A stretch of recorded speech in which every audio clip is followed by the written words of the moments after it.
Yesterday I told everyone all the horrible weather's gone and we're just going to have sunshine and everything else, and today I was proven wrong. Everything's just changed again overnight. So yeah, a bit of rain coming. I think we all need a bit of rain. That just cleanses everything outside as well, and yeah, we'll have a bit of rain every now and then. All right, it is Tuesday. It is time for the weekly Walking with Winners Addiction Recovery Show. And with us today, of course, again, Jan Neethen, Pastor Dave Barber, and Etienne Kutzer. We are going to be, well, I'm going to be sitting back and let the guys who know what they're talking about, let them do their thing here today. And then, yeah, guys, please, like I say, if there's any questions that you guys might have, if you want to know anything else, anything about addiction recovery, then yes, please don't hesitate to ask your questions. If you guys are not following us on TikTok with us, you can send us a WhatsApp 063 686 0392. That's 063 686 0392, and we are happy to chat to you about this at the end of the day. All right, Jan, goeiemôre, wat sê jy? Good morning, Donovan. Glad and happy to be here. Highlight of the week. Highlight of the week, he says.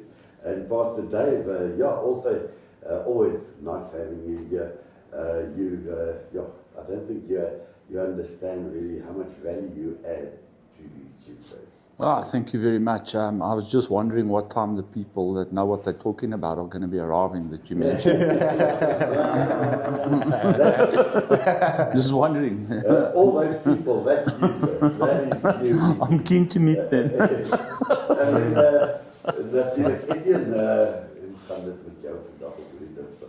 Ja, baie goed, dankie. Good morning guys. It's always a blessing to get together with you, and yeah, just keen to hear what the listeners and the people viewing on TikTok and all the social medias are asking, and maybe raise some talking points, or you know, maybe we can touch on, based on the couple of past few sessions, maybe there were questions we didn't get to that we can address. It's always lekker to just make it relevant and get everyone on the same page.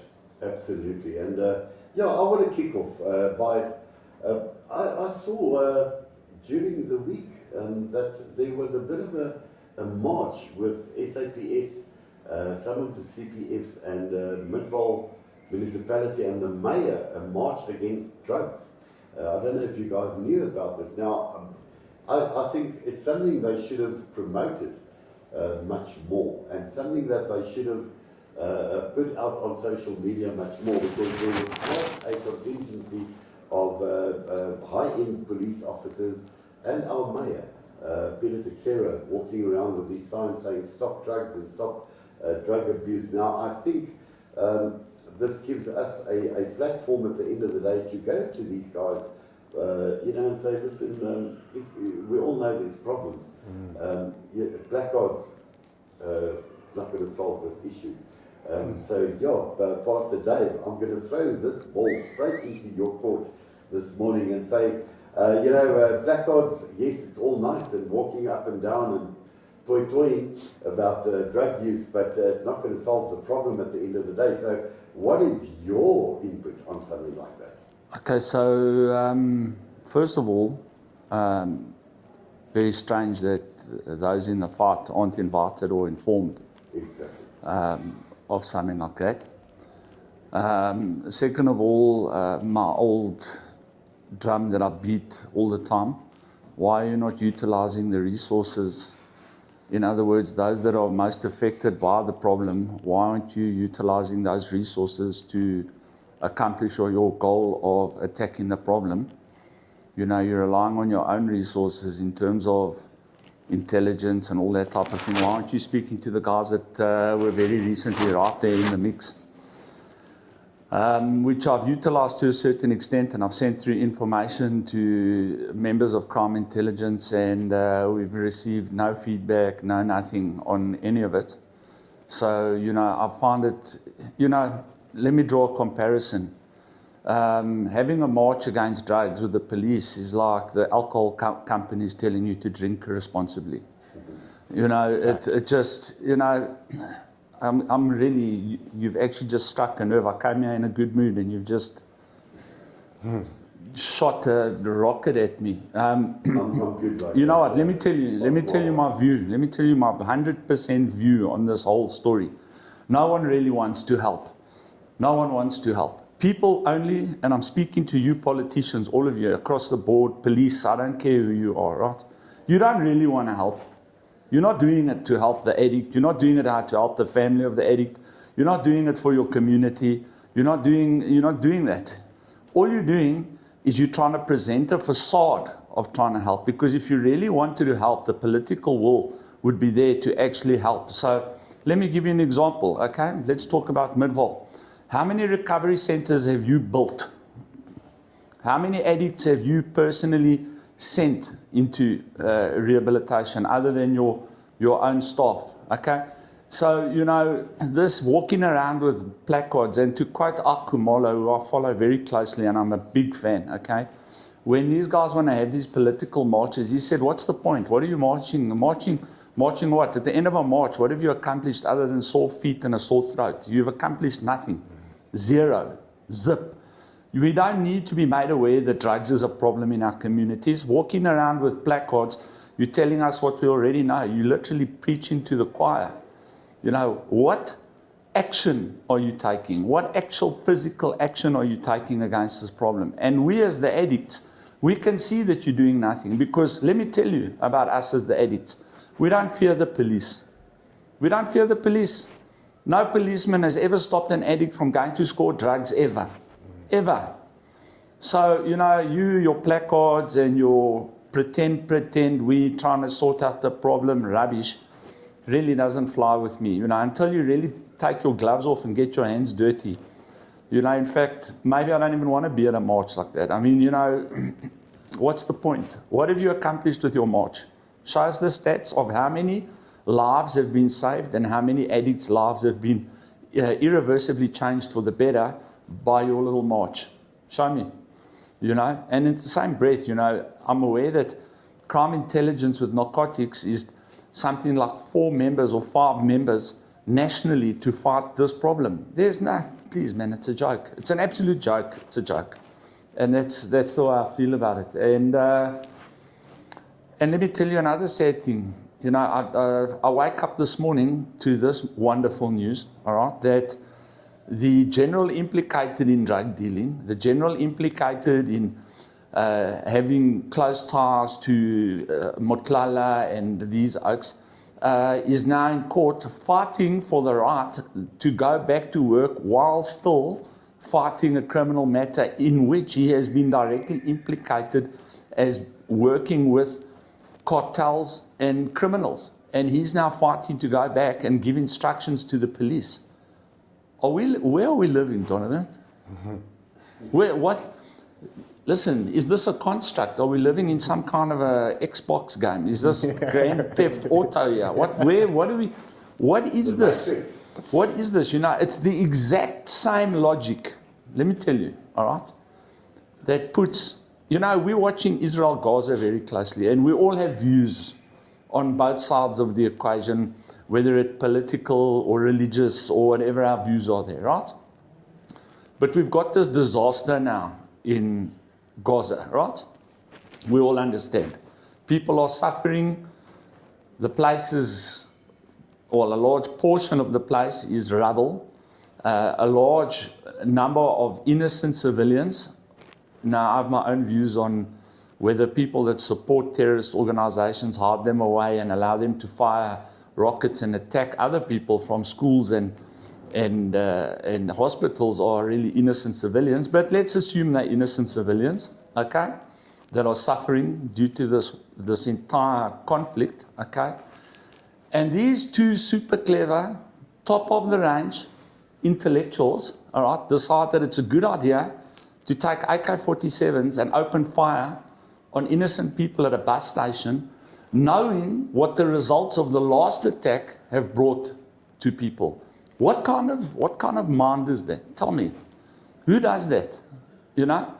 And then behind them we have massive news organizations, because I went and read the article by Al Jazeera, who try and minimize this thing and try and play it to sound like these guys are acting in a righteous manner because they're standing up for the Palestinian people's rights.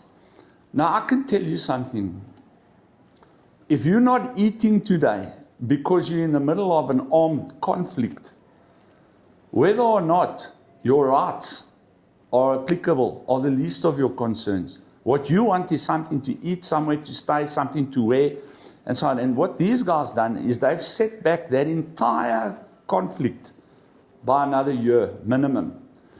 I keep reading that Netanyahu is a genocidal maniac, and I put this on my podcast this morning. You know, let's assume you are right. He is a genocidal maniac, according to your allegations. Netanyahu, genocidal maniac, supported by Trump, who, by many accounts, people said same mindset, okay? What do you think a genocidal maniac's response is going to be to you attacking his citizens on a bus, at a bus station? How do you think, what do you expect that response to be? Now, you already know what that response is going to be. It's going to be harsh and hard, okay? So what I see, that this has got nothing to do with an armed conflict. These guys are trying to generate an armed conflict in order to fight a propaganda war and hoping to win the propaganda war at the expense of, well, at this point, almost 50,000 lives lost. So I don't understand their thinking. It's just, to me, complete and utter insanity. And it's the same thinking that we have in this country. This is why our government chooses to support these, I'm saying it the way I feel, terrorists. You know, it's about propaganda, it's about money, it's about political and religious ideology. And right at the back, at the bottom of that entire list is people's lives and people's welfare. You know, people are just the tools by which we choose to empower our political, religious rhetoric in order to stay in power. You know, I see it with this drug thing. We've been telling you since I've been involved in this game full time, since 2010. I've been telling. Tuesday morning, as usual, we've got the Addiction Recovery Show running. Right, so if you weren't tuned in before, we were talking about why we are sitting with all these issues, people running around with placards protesting against drugs and things like that. That's not solving any issues, maybe creating some kind of awareness, but we need solutions for this. So yeah, again, let me put it straight through to Pastor Dave Barber. Oh, Shane, these other guys aren't going to get a chance. Let me start with Jan. All right, I've got ideas flying through my Jan, head. what would you say? Okay, guys, solution-wise? it's quite clear. We fighting a losing battle. Let me explain it to you from a Christian perspective, and this is my mindset. Even if I go down, I'll go down swinging. So we had a long meeting last week, and we even offered to put ourselves available as peace officers to fight the battle in the front. And I'm going to say it again. Yes, marches are great. Really it is. But it's just identifying the problem. What action follows? What are we going to do in order to solve this problem hands-on? And I'm going to say it again. We're putting ourselves available to help, free of charge. We want a better community as much as you want. Absolutely. I mean, like I just mentioned, people are talking, people in power. People with powerful positions are saying to me, but the criminals are coming from this drug house, that drug house. If you know there's a drug house, then should that drug house not be shut down? Donovan, substances and alcohol, it's not the pink elephant in the room anymore. It's in your face. Everyone knows about it. Everyone's talking about it. And you know, everyone's throwing a deaf ear till it's your son or your husband or a family member. Then it's a problem.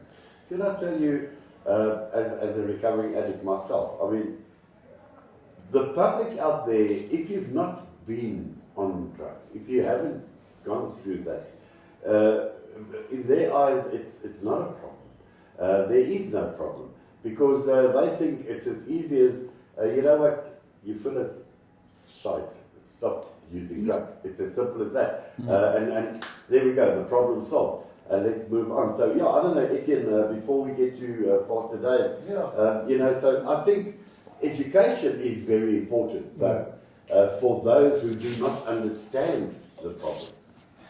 Yeah, look, I think for the person sitting out there now listening to this today, maybe on drugs, maybe addicted or whatever, you don't have an excuse now that drug houses are not being closed down because it's not being closed down or because our government is corrupt and aligned with the wrong, you know, parts or countries outside and drugs is freely coming in and all of these issues we're talking about now.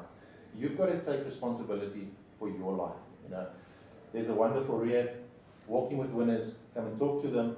Don't blame or don't say, oh, because nothing is being done, I'm stuck in this hole. No, take responsibility for your own life.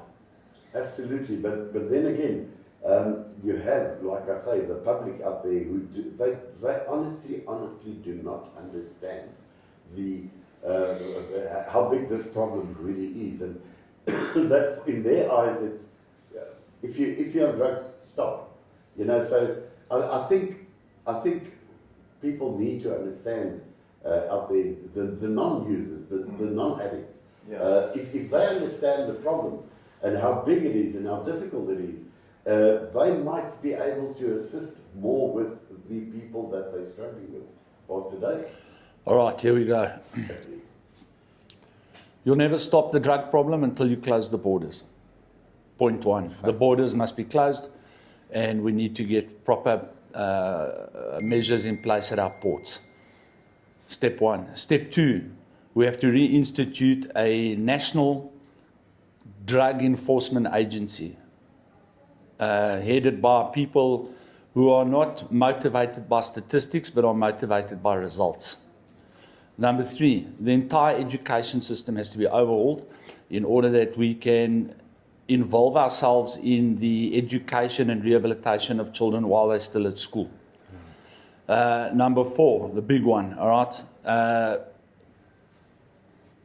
The people that are in the know have to be given the required resources in order to effect the changes that are needed in terms of the addict themselves and their families. The entire nation needs to have a re-education system where they start understanding the problem. We should be having TV shows, advertisements that explain this issue to the people, because people, as you said, Donovan, and I agree with you, don't understand the problem. And when people start understanding this, okay, and I'm not slating anyone and I'm not judging anyone, okay, addicts are 99% criminals. Okay, why do I say that? Okay, first of all right, taking drugs is a criminal offense. Buying drugs is a criminal offense. Transporting drugs is a criminal offense.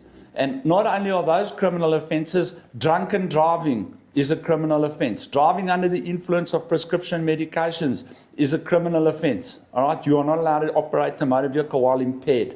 It's a criminal offense. Then we move to the more serious crimes. I personally don't know one addict, all right, that has not committed theft, has not committed possibly fraud, has not committed assault, has not committed gender-based violence, has not committed any one of these crimes, or all of them. Okay? So when we start understanding that drugs impact crime directly every single minute of every single day, we'll never make the changes that are required to make the changes. Okay? Then in terms of the drug money that you go, you buy your little gram of whatever you're buying, you think, I'm not doing anything really wrong, I'm just having a good time. Where do you think the money that you paid to that drug dealer goes? Do you want to know where it goes? It goes to human trafficking, goes to prostitution, goes to houses of ill repute, goes to arms dealing, goes to every evil thing that you can imagine, your 150, 250,000 rand that you're spending every day goes to those things. You are directly yourself responsible for the destruction of other human beings because you decided you want a gram of coke tonight. And you need to start coming to that understanding that you are helping and contributing and funding the destruction of other human beings. That's why your life is spiraling out of control. That is why. Because of the spiritual connotation, you will sow or you will reap whatever you sow. You reap to the wind, you sow to the wind, you will reap the whirlwind. And that is where people like me now have to come and rebuild you from the ground up, because you've just been through the whirlwind through your sowing incorrectly. And speaking about sowing, what is the community? Everybody, drugs are bad, drugs are destroying our kids, drugs are in the school, drugs are this, drugs are that. Okay, great, agreed. What are you, Midval? You, as you're driving in your car now, you, as you're sitting in your office, you, wherever you might be, at break, at school, between classes, what are you doing personally to involve yourself in this fight against the thing that is tearing our nation? Our number one problem in this country is, without a doubt, drugs, as we explained earlier. And until we start doing the things that I told you we need to do, borders, ports, drug units, re-education, school, drug abuse and substance abuse should be a subject. It should be a subject taught at school from grade 1. Grade 1. You know that we're getting requests from families. Please, my son, XYZ, how old is your son? 8, 9, 11. Huh? Imagine now you've got a business and you can get a permanent client to buy into your business for the rest of his life from the age of 9. Imagine. What do you think the soda companies have done? That has exactly been their technique. What do you think fast food outlets have done? Who do they appeal to? Number one, if you on a Friday night, you come home from work, you say to your kids, what do you guys want to eat tonight? What's their response going to be? Broccoli. Huh? No. Mom, let's go there. Let's go get a this burger with a Happy Meal, with a toy and a this and a that.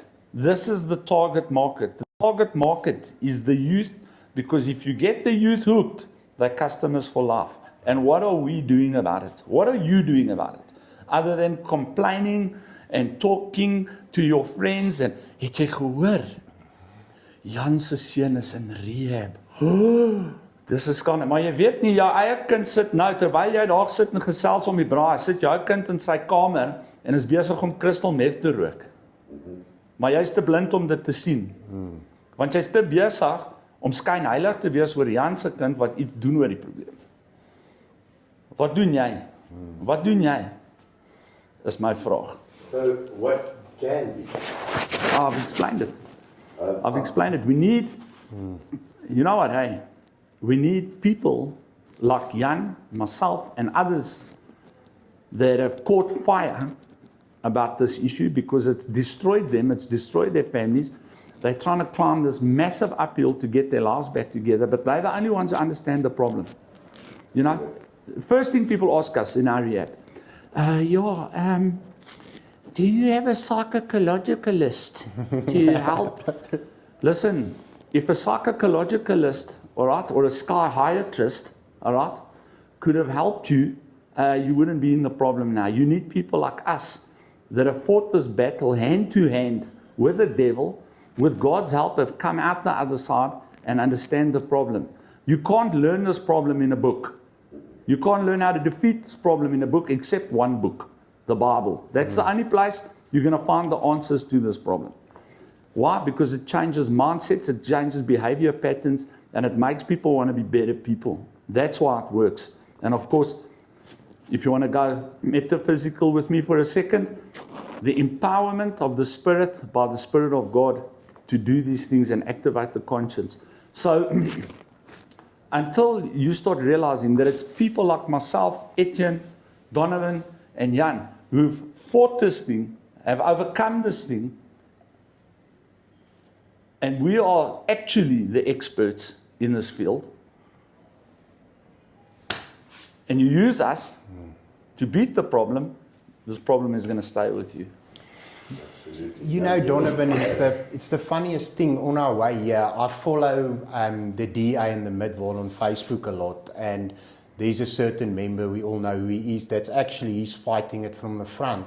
And he posted a few videos there of dogs being poisoned and houses getting broken into. And I left a comment there. I said, for interest's sake, I would like to know if they pull the stats on those crimes, how many of those crimes are substance related. Of course. Absolutely. You know, there's no stats in the SAPs that tell you whether the crimes committed were committed for the purposes of purchasing drugs. There's no stat like that. You know, the stats just show drug arrests. So they chase the addict on the street, okay, who, in my view, should absolutely pay the consequence for breaking the law, right? But then they go no further because the stat shows it's a drug arrest. But I mean, go sit in a courtroom. Why did you murder your wife? No, I was drunk or I was on substances. Why did you steal? No. Yeah, why did you put your 3-week-old baby in the microwave? It's fact, it happened. Oh, the devil was speaking to me through the baby. These are actual accounts of people harming me. It's insane. En ja, ons hoor dit's 'n bietjie van 'n probleempie. Dis 'n probleempie. Dis net 'n fase wat hy deurgaan. Die man is amper 40. Weet jy hoe lank is hy al in hierdie fase? Yes. Jare. Absolutely. And Etienne, we're almost out of time. We need another hour. Get your, I don't mind going. Yes, it would. So yeah, how do you think we should tackle this issue? I think, Donovan, businesses should stand up if they're serious about this. Myself and yourself, Pastor Dave and Jan, we've stood up, we've said, listen, this is a non-profit. This is not something we're getting rich on. Finances. Obviously we need sponsors for this particular show. Businesses wanting to come in, take hands with us, please do, okay? And public, if you're concerned about this issue, I think we need to look at placards that go international, that our government needs to change its alliances, we need to change corruption, we need to change it very quickly, okay? Our government needs to change, we need a strong leader, but our public should be standing up for that. Absolutely. Lekker, ja. Absolutely. I think there is a bit of, from what I can see, a bit of an awakening happening politically in our country I at agree. the moment. And I think the time is now to those people who are starting to think that maybe we need change, just to work harder with them now and really prove to them that change is needed. Because at this stage, the political landscape is changing, and I'm going to call a spade a spade. The ANC is losing a lot of support at this stage.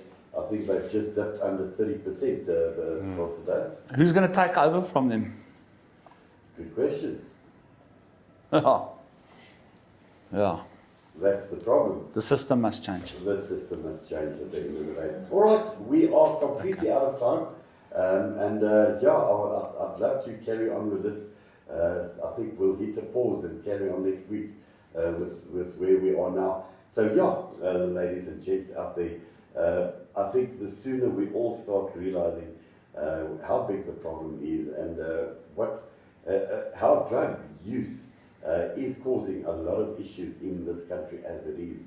I mean, just yesterday, I'm lying, on Sunday, a ship was stopped and searched, and they found 2.2 tons of cocaine on the ship in UK on its way to go and deliver. So 2.2 tons of cocaine. Yeah, it's for Keir Starmer's personal use. Yeah, I think we all saw that little video with him and the president. That act is blasting. But anyway, thank you so much again, guys, for today. Thank you. Valuable as always. And we'll talk to you guys next week, Tuesday again. We're looking at expanding this show with Pastor Dave. We'll chat to you and tell you what our plans are going forward. But thank you again, Jan. Anything last minute from you? You know what, a lot has been said and everything that was said made perfect sense. Every week I've got a topic in the back of my head, and this week it's like, I don't know if I'm going crazy, but I think it was last week, a voice spoke to me and it was in Pastor Dave's voice and it said, life's too short to be a loser, but 100%. 100%. Etienne? No, just grateful, guys. Thank you very much. Looking forward Shot. to next week. Thanks for the opportunity. thank you. And guys, start supporting this radio station. They're here for you. You know, we're all here for you. And if you want to keep hearing this, they need the support. So start supporting this. Advertise here. Go onto the website. Take out a couple of ads there. Start, promoting local, man. All right. Have a lekker day. Thank you so much. All right, there we go. As usual on a Tuesday, and that was great, as always. So guys, yes, we'll be back next Tuesday, same time, same place. Vanda will be taking over in a couple of minutes' time. I wonder what she's going to talk about.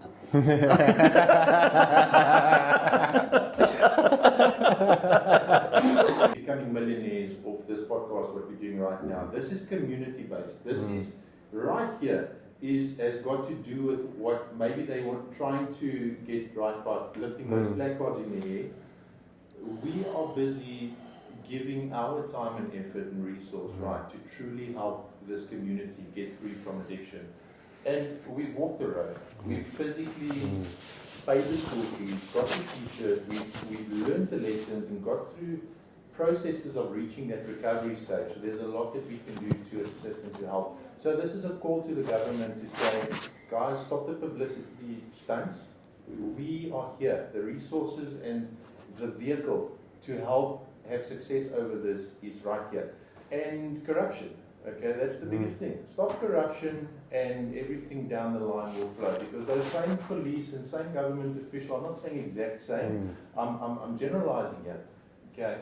There's a corrupt system that's currently at play that's running this country, and you sort that out, and we'll probably have more success as well on the drug front. I want to talk to that quickly, and I'll give you a second now. So, I watched an interview on Rudy Giuliani from New York City, former New York City mayor, who pretty much single-handedly exposed the mafia and with the help of the FBI dismantled the mafia in New York City, right?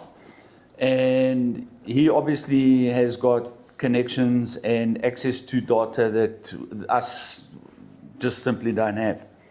And he states categorically states, right, that South Africa is the number one trafficking point in the world. In other words, the central point to where all the drugs come and then get distributed worldwide, other than America, obviously, because America's got direct access to South America. But in terms of heroin, fentanyl, all these things that come from either the Middle East or the Golden Triangle, as we like to call it, come through South Africa. Okay? He categorically states that they have evidence that high-level South African government officials are involved in the drug trade directly, right? And then we have all this evidence now, or allegations. There's no evidence as yet. We're waiting.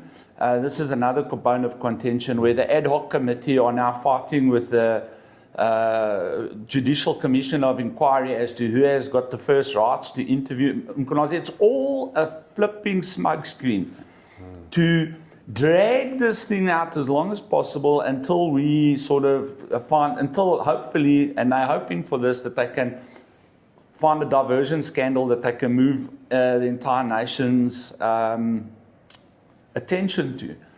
But the reality is that we know from multiple sources that the corruption in this country and the government institutions, high level, is fueled by the drug trade. That's where the money is coming from. That's what they're fighting about. Okay? Now, how are we going to combat that? How are we going to combat it when senior police officers are implicated, when ministers of law and order and police are implicated, when even the president's name has been mentioned, when the former, I've just ignited something here in my brain. We had a commissioner of police who then became the minister of police, who had a massive fallout with Ian Cameron, as we all remember, right? Okay, who told the police, shoot to kill. Yeah. Right? Do you remember that? Shoot to kill. But is now directly implicated in this Cat McClellan case, who is on trial for organizing hits and dealing drugs and doing massive tender fraud. Now, how are we as citizens of this country, how am I as a pastor trying to save the lives of the people that you are destroying? All right? Okay, and let me put it there. Zero corporate funding. Zero. I saw some Democracy Alliance for South Africa. Trump just ended their funding, getting $50 million a year to talk cuck and write left-wing propaganda, woke articles. $50 million a year. All right? You don't need to give me $50 million a year. Give me 10% of that once off, and I'll show you what I do with it. And these guys are getting money funneled to them for absolute rubbish. Meanwhile, you can go. Let's do that test maybe, if we can make this podcast mobile. Put it on a live and get in our car and let's just drive around Midvale. And Jan, as a former addict from this area, will go and show us live what's actually going on. All right? And yet, for me to get funding, and then on top of that, the Auditor General has just implicated the Department of Social Development in massive fraud and massive illicit spending, while a guy like me can't get money from anywhere and can only help the people that can afford to come and get help. So, how are we ever going to fight this battle? Tell me. How are we ever going to win this battle? How are we ever going to kick a dent in this battle? I know, Ed, sorry. Let's get some placards and walk in circles. Do me a favor, bud. It's the mindset. I pity the next generation. Look, marches are great, but it only identifies the problem. What action follows the march? That's the important part. What action are we taking in order to solve the problem? 100%. And I think our problem goes a lot deeper. I mean, our ties with BRICS at the moment. I mean, look at Maduro, the Venezuelan guy, his boat that got blasted by Trump, right? And then China ends up saying, Trump shouldn't have done that. Right? Did you see the latest news this morning? All the BRICS nations getting together and condemning the USA for the tariffs. Yeah. The same guys that said, we don't need you, we're going to do it our own, we don't need the dollar, you must jump in the lake. Now look what you're doing to us. It's madness. So the BRICS nations clearly showed an alliance, a very strong alliance. And the fact that I saw that China's government coming up for, in a sense, Venezuela's ship, the little boat that got blasted with Check that. Drug dealers. It shows you the integrity and the mindset. Now, our government is so deeply embedded, right, and probably under and subject to. I don't think that Russia, Brazil, India, or China is subject to us. I think it's Okay, but Etienne, at the end of the day, where does all the xylazine and fentanyl come from? Where is it manufactured? Probably southern. It's manufactured in China, and then where is it sent to? To be distributed into America. That's got the biggest fentanyl crisis now. Last year, 2024, they lost 250,000 people to fentanyl overdoses and death. Are you listening to that number? That's 250,000 people. And they're targeting the main transit point for this drug. And the place that's manufacturing it is now shouting and screaming because one of their boats got sunk, carrying those very same drugs to kill people. Yeah. I'm just validating your point, just with some factual background. It's But in this case- absolutely in this diabolical. In this case, talking about the placards and this whole issue, the drugs in itself is not the issue. It's the corruption that's allowing all of this, right? And it's our embedment, our roots going so deep with these other countries that it's all one. And I don't know how we. But get the free drugs from- pay for everything. I don't know This how is we what get- I this don't is know what how it we get is. Free from corruption in our own country, right? We've got to cut certain ties, and we need a good leader. We need a strong leader to do that. Look, we all know, this is factual, it's evidence that the CIA were involved with the original heroin problem in America. But that thing was tackled and pretty much conquered. Then we had the South American cartels, Pablo Escobar and all of them with the cocaine, which created the crack epidemic, right? Then that was they were sort of getting traction on that because they killed Escobar and they dismantled a lot of those cartels in Colombia. Then the problem moved to Mexico, right? Then at the same time as that, we had this company, Purdue Pharma, that started these pill mills selling Oxycontin by the ton to Americans, right? While that was going on, the FBI, the DEA got involved there. They shut those things down. Then that market moved to the Mexican cartels, who then sold those very same drugs, manufactured by the very same company, but had to be smuggled in because they were literally, they got fined $2 billion or $8 billion, right? Which was not even 1% of their turnover, okay? Now, very hard to smuggle and manufacture this in. Now they've got fentanyl. Fentanyl is 50 times stronger than heroin, but. And not only that, they're now mixing it with a horse tranquilizer called xylazine, okay? Which now, if you shoot the fentanyl or trank with the xylazine, it's called trank, all right? Not even Narcan can resuscitate you because the xylazine blocks the Narcan. So you want to tell me they're not, how can I put it, premeditating the murder of millions of people through this drug thing? And the best thing that Trump ever did, all right, was declare these cartels terrorist organizations in order that the military can get involved. That's a brilliant decision. And then, of course, our government, all right, decides to back the country that manufactures these drugs and sends those drugs worldwide. Now, you know, Talk about being wrong-footed. wrong-footed, not only wrong-footed, As and then at citizens. the same time are implicated in the trade directly by their own general. Listen, bud, Now, this podcast is not meant to promote immigration. immigration. Yeah, Let me but- tell you, I'm considering immigrating. I'm ready to go stand at the Mexico border to get into America and learn how to speak Spanish. I'm telling you right now. Because, you know what, I'm not a pessimist, I'm an optimist. You can't be a pessimist if you do what I do. You can't sit there in front of a group of recovering addicts and say, well, guys, we're going to give it our best shot, but chances are, make your arrangements, it's over.